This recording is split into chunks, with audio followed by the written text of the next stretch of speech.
ನಮಸ್ಕಾರ ಸ್ನೇಹಿತರೆ, ಇವತ್ತಿನ ಟಾಪ್ ಅಪ್ಡೇಟ್ಗಳಿಗೆ ಸ್ವಾಗತ. ಕದನ ವಿರಾಮ ಮಾತುಕತೆಗೆ ತಡೆ, ಬಾಂಬ್ ಹಾಕುವ ಪ್ರಶ್ನೆ ಇಲ್ಲ ಎಂದ ಡೊನಾಲ್ಡ್ ಟ್ರಂಪ್. ರಾಜ್ಯಾದ್ಯಂತ ನಾಳೆಯಿಂದ ಭಾರೀ ಮಳೆ ಸಾಧ್ಯತೆ, ಈ ಜಿಲ್ಲೆಗಳಿಗೆ ಯೆಲ್ಲೋ ಅಲರ್ಟ್ ಘೋಷಣೆ. ನಾಳೆ ನೂತನ ಮುಖ್ಯಮಂತ್ರಿಯಾಗಿ ಡಿಕೆಶಿ ಪ್ರಮಾಣ ವಚನ. ಇದರ ಜೊತೆಗೆ ಬಿಪಿಎಲ್ ಕಾರ್ಡ್ದಾರರಿಗೆ ಮತ್ತೊಂದು ಗುಡ್ ನ್ಯೂಸ್ ಬಂದಿದೆ. ಎಲ್ಪಿಜಿ ಗ್ರಾಹಕರಿಗೆ big shock, gas connection cut ಆಗಬಹುದು. ಗೃಹ ಲಕ್ಷ್ಮಿ ಯೋಜನೆಯ ಹಣದ ಕುರಿತು ಹೊಸ ಅಪ್ಡೇಟ್. ಇದರ ಜೊತೆಗೆ ಇಂದಿನ ಬಂಗಾರ ಮತ್ತು ಬೆಳ್ಳಿಯ ಹೊಸ ದರ ಏನಿದೆ ಎಂಬ ಸಂಪೂರ್ಣವಾದ ಮಾಹಿತಿ ಸಿಗಲಿದೆ. ಈ ಒಂದು ಮಾಹಿತಿನ ಪೂರ್ತಿಯಾಗಿ ನೋಡಿ. ಹಾಗಾದ್ರೆ ಬನ್ನಿ ವೀಕ್ಷಕರೇ, ಮೊದಲನೆಯ ಒಂದು ಟಾಪ್ ಸುದ್ದಿ ಏನೆಂದು ನೋಡೋಣ. ಇರಾನ್ ಕದನ ವಿರಾಮ ಮಾತುಕತೆಯನ್ನು ಸ್ಥಗಿತಗೊಳಿಸಿದ ಬಳಿಕ ಅಮೆರಿಕ ಅಧ್ಯಕ್ಷ ಡೊನಾಲ್ಡ್ ಟ್ರಂಪ್ ಅವರ ಹೊಸ ತಂತ್ರ. ನಾವೇನು ಎಲ್ಲ ಕಡೆ ಬಾಂಬ್ ಹಾಕಲು ಹೋಗುವುದಿಲ್ಲ. ಇರಾನ್ ಕದನ ವಿರಾಮ ಮಾತುಕತೆಗಳನ್ನು ಸ್ಥಗಿತಗೊಳಿಸಿದ ನಂತರ ಟೆಹರಾನ್ ಈಸ್ ಎಕ್ಸೆಪ್ಟೇಬಲ್ ಒಪ್ಪಂದಕ್ಕೆ ಬರುವವರೆಗೆ ಅಮೆರಿಕ ಅಧ್ಯಕ್ಷ ಡೊನಾಲ್ಡ್ ಟ್ರಂಪ್ ಕಾಯುವ ತಂತ್ರ ಅನುಸರಿಸುವುದಾಗಿ ತಿಳಿಸಿದ್ದಾರೆ. ಹೌದು, ಇರಾನ್ ಇನ್ನು ಅಮೆರಿಕಾಗೆ ಮಾತುಕತೆಗಳನ್ನು ಕಡಿತಗೊಳಿಸುತ್ತಿರುವುದಾಗಿ ಅಧಿಕೃತವಾಗಿ ತಿಳಿಸಿಲ್ಲ ಎಂದು ಹೇಳಿದ ಟ್ರಂಪ್ ಸಂಘರ್ಷವನ್ನು ತೀವ್ರಗೊಳಿಸುವ ಸಾಧ್ಯತೆಯನ್ನು ತಳ್ಳಿ ಹಾಕಿದ್ದಾರೆ. ಸತ್ಯ ಹೇಳಬೇಕೆಂದರೆ ನಾವು ತುಂಬಾ ಮಾತನಾಡುತ್ತಿದ್ದೇವೆ ಎಂದು ನನಗೆ ಅನಿಸುತ್ತಿದೆ. ಈಗ ಸ್ವಲ್ಪ ಮೌನವಾಗಿರುವುದು ತುಂಬಾ ಉತ್ತಮ ಎಂದು ಡೊನಾಲ್ಡ್ ಟ್ರಂಪ್ ಅವರು ತಿಳಿಸಿದ್ದಾರೆ. ಇದರ ಜೊತೆಗೆ ಮುಂದಿನ ಒಂದು ಟಾಪ್ ಅಪ್ಡೇಟ್ ಏನೆಂದರೆ, ರಾಜ್ಯಾದ್ಯಂತ ಮುಂದಿನ ಕೆಲವು ದಿನಗಳ ಕಾಲ ವ್ಯಾಪಕ ಮಳೆಯಾಗುವ ಮುನ್ಸೂಚನೆಯನ್ನು ಭಾರತೀಯ ಹವಾಮಾನ ಇಲಾಖೆ ಈಗ ನೀಡಿದೆ. ಕರಾವಳಿ ಮತ್ತು ಒಳನಾಡು ಜಿಲ್ಲೆಗಳಲ್ಲಿ ಭಾರೀ ಮಳೆಯಾಗುವ ಸಾಧ್ಯತೆ ಇರುವುದರಿಂದ ಹವಾಮಾನ ಇಲಾಖೆಯು ಯೆಲ್ಲೋ ಅಲರ್ಟ್ ಘೋಷಿಸಿದ್ದು, ಸಾರ್ವಜನಿಕರು ಮುನ್ನೆಚ್ಚರಿಕೆ ವಹಿಸುವಂತೆ ಈಗ ಸೂಚಿಸಿದೆ. ಕರಾವಳಿ ಜಿಲ್ಲೆಗಳಿಗೆ ಈ ಒಂದು ಅಲರ್ಟ್ ನೀಡಲಾಗಿದ್ದು, ಈಗ 3 ದಿನಗಳ ಕಾಲ ಭಾರೀ ಮಳೆ ಸುರಿಯುವ ಸಾಧ್ಯತೆ ಇದೆ. ಹೌದು ಸ್ನೇಹಿತರೆ, ಮುಂಜಾಗ್ರತಾ ಕ್ರಮವಾಗಿ ಇಂದಿನಿಂದ ಜಾರಿ ಬರುವಂತೆ ಮಳೆಗಾಲ ಮುಗಿಯುವವರೆಗೆ ಕಡಲ ತೀರಗಳಲ್ಲಿ ಭೇಟಿ ನೀಡದಂತೆ ಪ್ರವಾಸಿಗಳಿಗೆ ಕಟ್ಟುನಿಟ್ಟಿನ ನಿರ್ಬಂಧ ಹೇರಲಾಗಿದೆ. ಅಪಾಯಕಾರಿ ಜಾಗಗಳಿಗೆ ತೆರಳದಂತೆ ಹಾಗೂ ಹವಾಮಾನ ಇಲಾಖೆಯ ಸೂಚನೆಗಳನ್ನು ಪಾಲಿಸುವಂತೆ ಸಾರ್ವಜನಿಕರಲ್ಲಿ ಈಗ ಕೋರಲಾಗಿದೆ. ಹೌದು ಸ್ನೇಹಿತರೆ, ಒಳನಾಡು ಜಿಲ್ಲೆಗಳಿಗೆ ಈಗ ಯೆಲ್ಲೋ ಅಲರ್ಟ್ ಘೋಷಣೆ ಮಾಡಿದೆ. ಇದರ ಜೊತೆಗೆ ಮುಂದಿನ ಒಂದು ಟಾಪ್ ಅಪ್ಡೇಟ್ ಏನೆಂದು ನೋಡೋಣ. ಬನ್ನಿ ವೀಕ್ಷಕರೇ, ನಾಳೆ ಡಿಕೆ ಶಿವಕುಮಾರ್ ಅವರು ನೂತನ ಮುಖ್ಯಮಂತ್ರಿಯಾಗಿ ಈಗ ಪ್ರಮಾಣ ವಚನ ಸ್ವೀಕರಿಸಲಿದ್ದಾರೆ. ಹೌದು ಸ್ನೇಹಿತರೆ, ಸಚಿವ ಸಂಪುಟದ ಮೊದಲ ದರ್ಜೆಯ ವಿಸ್ತರಣೆಗೆ ಮುಹೂರ್ತ ಈಗ ನಿಗದಿಯಾಗಿದ್ದು, ನಾಳೆ ಸಂಜೆ 4:05ಕ್ಕೆ ರಾಜಭವನದ ಗ್ಲಾಸ್ ಹೌಸ್ ನಲ್ಲಿ ಅದ್ದೂರಿ ಪ್ರಮಾಣ ವಚನ ಸಮಾರಂಭ ನಡೆಯಲಿದೆ. ಸಿಎಂ ಜೊತೆಗೆ ಮೊದಲ ಹಂತದಲ್ಲಿ 10 ರಿಂದ 12 ಮಂದಿ ಶಾಸಕರು ಸಚಿವರಾಗಿ ಪ್ರಮಾಣ ವಚನ ಸ್ವೀಕರಿಸಲಿದ್ದು, ಈ ಶಾಸಕರ ಅಂತಿಮ ಪಟ್ಟಿ ಈಗ ಹೊರ ಬೀಳಲಿದೆ. ಇದೀಗ ರೇಷನ್ ಕಾರ್ಡ್ದಾರರಿಗೆ ಗುಡ್ ನ್ಯೂಸ್ ಬರುತ್ತಿದೆ. ಹೌದು ಸ್ನೇಹಿತರೆ, ಕೇಂದ್ರ ಸರ್ಕಾರದಿಂದ ಈಗ ಮತ್ತೊಂದು ಮಹತ್ವದ ಯೋಜನೆ ಲಭ್ಯವಾಗುತ್ತಿದೆ. ಸಾರ್ವಜನಿಕ ವಿತರಣಾ ವ್ಯವಸ್ಥೆಯನ್ನು ಮತ್ತಷ್ಟು ಸುಧಾರಿಸಲು ಸಾರ್ಥಕ ಪಿಡಿಎಸ್ ಯೋಜನೆಗೆ ಅನುಮೋದನೆ ನೀಡಲಾಗಿದೆ. ಈ ಯೋಜನೆಯಲ್ಲಿ ರೇಷನ್ ವಿತರಣೆಯ ಸಂಪೂರ್ಣ ಪ್ರಕ್ರಿಯೆ ತಂತ್ರಜ್ಞಾನ ಆಧಾರಿತವಾಗಲಿದೆ. ಹೌದು, ಇದುವರೆಗೆ ಧಾನ್ಯ ಸಾಗಣೆ ಮತ್ತು ವಿತರಣೆಯ ಬಗ್ಗೆ ಮಾಹಿತಿ ಪಡೆಯುವುದು ಕಷ್ಟವಾಗುತ್ತಿತ್ತು. ಆದರೆ ಹೊಸ ವ್ಯವಸ್ಥೆಯಲ್ಲಿ ಗೋದಾಮಿನಿಂದ ಹೊರಡುವ ಧಾನ್ಯ ನ್ಯಾಯಬೆಲೆ ಅಂಗಡಿಗೆ ತಲುಪುವ ಪ್ರಮಾಣ ಮತ್ತು ಜನರಿಗೆ ವಿತರಣೆಯಾಗುವ ಪ್ರಮಾಣದ ಮಾಹಿತಿ ಡಿಜಿಟಲ್ ರೂಪದಲ್ಲಿ ಲಭ್ಯವಾಗಲಿದೆ. ಇದರಿಂದ ಅಕ್ರಮಗಳಿಗೆ ಕಡಿವಾಣ ಬೀಳುವ ನಿರೀಕ್ಷೆ ಇದೆ. ಕೇಂದ್ರ ಸರ್ಕಾರ ಈ ಯೋಜನೆಗಾಗಿ 25,530 ಕೋಟಿ ಅನುದಾನ ಮೀಸಲಿಟ್ಟಿದೆ. ರಾಷ್ಟ್ರೀಯ ಆಹಾರ ಭದ್ರತಾ ಕಾಯ್ದೆಯ ಅಡಿಯಲ್ಲಿ ಆಹಾರ ಧಾನ್ಯ ಪಡೆಯುತ್ತಿರುವ ಕೋಟ್ಯಾಂತರ ಜನರಿಗೆ ಇದು ಪ್ರಯೋಜನ ಬರಲಿದೆ. ಹೌದು ವೀಕ್ಷಕರೇ, ಯೋಜನೆ ಮುಂದಿನ 5 ವರ್ಷಗಳ ಕಾಲ ಜಾರಿಯಲ್ಲಿ ಬರಲಿದೆ. ಬಯೋಮೆಟ್ರಿಕ್ ಮತ್ತು ಆಧಾರ್ ಆಧಾರಿತ ದೃಢೀಕರಣ ಮೂಲಕ ನಿಜವಾದ ಫಲಾನುಭವಿಗಳಿಗೆ ಮಾತ್ರ ರೇಷನ್ ತಲುಪಿಸುವಂತೆ ಕ್ರಮ ಕೈಗೊಳ್ಳಲಾಗುತ್ತಿದೆ.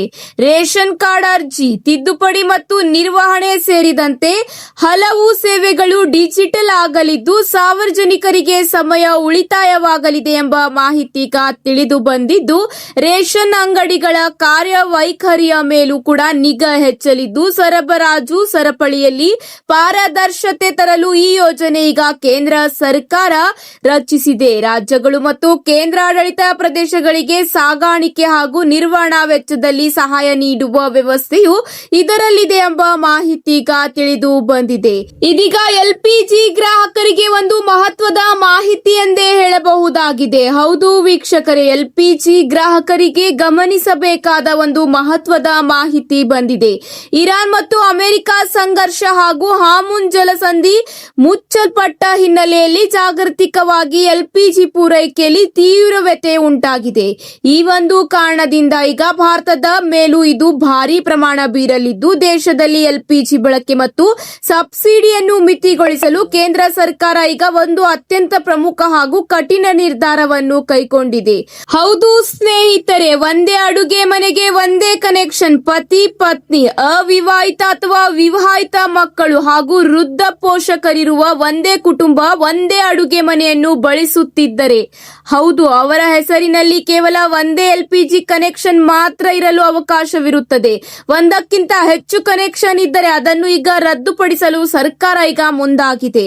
ಒಬ್ಬರೇ ಗ್ರಾಹಕರು ಒಂದಕ್ಕಿಂತ ಹೆಚ್ಚು ಗ್ಯಾಸ್ ಸಂಪರ್ಕ ಹೊಂದಿರುವುದು ಕಂಡು ಬಂದರೆ ಅಂತವರ ಗ್ಯಾಸ್ ಸರಬರಾಜನ್ನು ತಕ್ಷಣವೇ ಸ್ಥಗಿತಗೊಳಿಸಲು ಈಗ ಕೇಂದ್ರ ಸರ್ಕಾರ ಮುಂದಾಗಿದೆ. ಗ್ರಾಹಕರು ತಮ್ಮ ಹೆಚ್ಚುವರಿ ಸಂಪರ್ಕಗಳನ್ನು ಅಧಿಕೃತವಾಗಿ ಒಪ್ಪಿಸಿದ ನಂತರವಷ್ಟೇ ಗ್ಯಾಸ್ ಪೂರೈಕೆ ಈಗ ಮತ್ತೆ ಆರಂಭಿಸಲಾಗುವುದು ಎಂಬ ಮಾಹಿತಿ ತಿಳಿದು ಬಂದಿದೆ.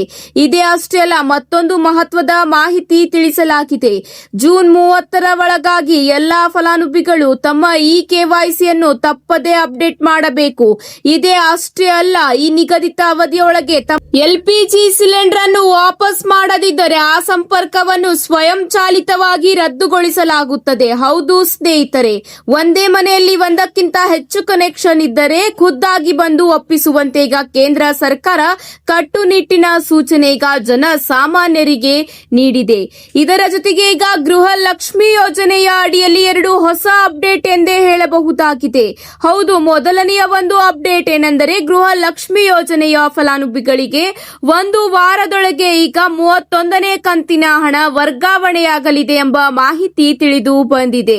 ಹೌದು, ಗೃಹ ಲಕ್ಷ್ಮಿ ಯೋಜನೆಯ ಅಡಿಯಲ್ಲಿ ಫಲಾನುಭವಿಗಳಿಗೆ ಜೂನ್ ತಿಂಗಳ ಕಂತಿನ ಹಣ 1 ವಾರದೊಳಗೆ ಖಾತೆಗೆ ವರ್ಗಾವಣೆಯಾಗಲಿದೆ ಎಂಬ ಮಾಹಿತಿ ತಿಳಿದು ಬಂದಿದೆ. ಒಂದು ವೇಳೆ ಏಪ್ರಿಲ್ ಮತ್ತು ಮೇ ತಿಂಗಳ ಕಂತಿನ ಹಣ ಪೆಂಡಿಂಗ್ ಇದ್ದರೆ ಅವರ ಖಾತೆಗೆ ಹಂತ ಹಂತವಾಗಿ ಈ ಒಂದು ಮೊತ್ತವು ವರ್ಗಾವಣೆಯಾಗುತ್ತದೆ ಎಂಬ ಮಾಹಿತಿ ಈಗ ತಿಳಿದು ಬಂದಿದೆ. ಇದರ ಜೊತೆಗೆ ಈಗ ಸಾಮಾಜಿಕ ಜಾಲತಾಣಗಳಲ್ಲಿ ಹರಿದಾಡುತ್ತಿರುವ ಗೃಹ ಲಕ್ಷ್ಮಿ ಲೋನ್ ಯೋಜನೆಯ ಅಡಿಯಲ್ಲಿ 3 ಲಕ್ಷದವರೆಗೆ ಸಾಲ ಸಿಗುತ್ತದೆ ಎಂಬುದು ಸುಳ್ಳು ಸುದ್ದಿಯಾಗಿದೆ. ಹೌದು, ಸರ್ಕಾರದಿಂದ ಇಂತಹ ಯಾವುದೇ ಅಧಿಕೃತ ಯೋಜನೆ ಪ್ರಕಟವಾಗಿಲ್ಲ. ಗೃಹ ಲಕ್ಷ್ಮಿ ಲೋನ್ ಯೋಜನೆಯಿಂದ 30,000ದಿಂದ 3 ಲಕ್ಷದವರೆಗೆ ಸಾಲ ಸಿಗುತ್ತದೆ ಎಂಬ ಸುದ್ದಿಯು ಸಾಮಾಜಿಕ ಜಾಲತಾಣಗಳಲ್ಲಿ ಹರಿದಾಡುತ್ತಿರುವುದು ಗ್ಯಾರಂಟಿ ಯೋಜನೆಗಳ ಅನುಷ್ಠಾನ ಸಮಿತಿಯ ಗಮನಕ್ಕೆ ಬಂದಿದ್ದು, ಸಮಿತಿಯ ಅಧ್ಯಕ್ಷರು ಮತ್ತು ಸದಸ್ಯರು ಸುಳ್ಳು ಮಾಹಿತಿ ಎಂದು ತಿಳಿಸಿದ್ದಾರೆ. ಹೌದು, ಜನರು ಮೋಸ ಹೋಗಬೇಡಿ, ಇದು ಸುಳ್ಳು ಸುದ್ದಿಯಾಗಿದ್ದು ಸರ್ಕಾರದಿಂದ ಯಾವುದೇ ಅಧಿಕೃತ ಘೋಷಣೆ ಹಾಗೂ ಪ್ರಕಟಣೆ ಮಾಡಿಲ್ಲ ಎಂಬ ಮಾಹಿತಿ ಈಗ ತಿಳಿದು ಬಂದಿದೆ. ಇದರ ಜೊತೆಗೆ ಇಂದಿನ ಚಿನ್ನ ಮತ್ತು ಬೆಳ್ಳಿ ದರ ಎಷ್ಟಿದೆ ಎಂಬ ಸಂಪೂರ್ಣವಾದ ಮಾಹಿತಿ ನೋಡೋಣ ಬನ್ನಿ ವೀಕ್ಷಕರೇ. ಭಾರತದಲ್ಲಿ ಸದ್ಯ 10 ಗ್ರಾಂ 22 ಕ್ಯಾರೆಟ್ ಚಿನ್ನದ ಬೆಲೆ 1,43,200 ರೂಪಾಯಿ ಇದೆ. 24 ಕ್ಯಾರೆಟ್ ಶುದ್ಧ ಚಿನ್ನದ ಬೆಲೆ 1,56,220 ರೂಪಾಯಿ ಆಗಿದೆ. 100 ಗ್ರಾಂ ಬೆಳ್ಳಿಯ ಬೆಲೆ 28,000 ರೂಪಾಯಿ ಇದ್ದು 1 ಕೆಜಿಗೆ 2,80,000 ರೂಪಾಯಿ ಆಗಿದೆ. ಬೆಂಗಳೂರಿನಲ್ಲಿ ಚಿನ್ನದ ಬೆಲೆ 10 ಗ್ರಾಂಗೆ 1,43,200 ರೂಪಾಯಿ ಇದ್ದು ಬೆಳ್ಳಿ ಈಗ 1 ಕೆಜಿಗೆ 2,80,000 ರೂಪಾಯಿ ಆಗಿದೆ. ಕೇರಳ, ತಮಿಳುನಾಡು ಮೊದಲಾದ ಕೆಲವು ಕಡೆ ಈಗ ಹೆಚ್ಚಾಗಿದೆ ಈ ಒಂದು ಬೆಲೆ. 24 ಕ್ಯಾರೆಟ್ 1 ಗ್ರಾಂ ಚಿನ್ನದ ಬೆಲೆ 15,622 ರೂಪಾಯಿ ಇದ್ದು 22 ಕ್ಯಾರೆಟ್ನ 1 ಗ್ರಾಂ ಚಿನ್ನದ ಬೆಲೆ 14,320 ರೂಪಾಯಿ ಆಗಿದೆ. ಹೌದು ಸ್ನೇಹಿತರೆ, ವಿವಿಧ ನಗರಗಳಲ್ಲಿ 22 ಕ್ಯಾರೆಟ್ ಚಿನ್ನದ ಬೆಲೆ ಎಷ್ಟಿದೆ ಎಂದು ನೋಡೋಣ ಬನ್ನಿ ವೀಕ್ಷಕರೇ. ಇದೇ ರೀತಿ ಚೆನ್ನೈನಲ್ಲಿ 1 ಗ್ರಾಂ ಚಿನ್ನದ ಬೆಲೆ 14,500 ರೂಪಾಯಿ ಇದ್ದರೆ ಮುಂಬೈನಲ್ಲಿ 14,320 ರೂಪಾಯಿ ಇದ್ದರೆ ದೆಹಲಿಯಲ್ಲಿ 14,335 ರೂಪಾಯಿ ಆಗಿದೆ. ವಿವಿಧ ನಗರಗಳಲ್ಲಿ ಸ್ವಲ್ಪ ಬೆಲೆಗಳು ವ್ಯತ್ಯಾಸ ಇರುತ್ತದೆ. ಹಾಗೆ ಬೆಳ್ಳಿಯ ಬೆಲೆ ವಿವಿಧ ನಗರಗಳಲ್ಲಿ ನೋಡುವುದಾದರೆ ಚೆನ್ನೈನಲ್ಲಿ 2,90,000 ಇದ್ದರೆ ಮುಂಬೈನಲ್ಲಿ 2,80,000 ರೂಪಾಯಿ ಆಗಿದೆ. ಇವತ್ತಿಗೆ ಇಷ್ಟೇ ಫ್ರೆಂಡ್ಸ್, ಮತ್ತೆ ಸಿಗೋಣ ಹೊಸ ಅಪ್ಡೇಟ್ ಜೊತೆಗೆ. ಈ ಒಂದು ಮಾಹಿತಿ ನಿಮಗೆ ಇಷ್ಟವಾದಲ್ಲಿ ತಪ್ಪದೆ ಲೈಕ್ ಮತ್ತು ಶೇರ್ ಮಾಡುವುದನ್ನು ಕೂಡ ಮರೆಯಬೇಡಿ.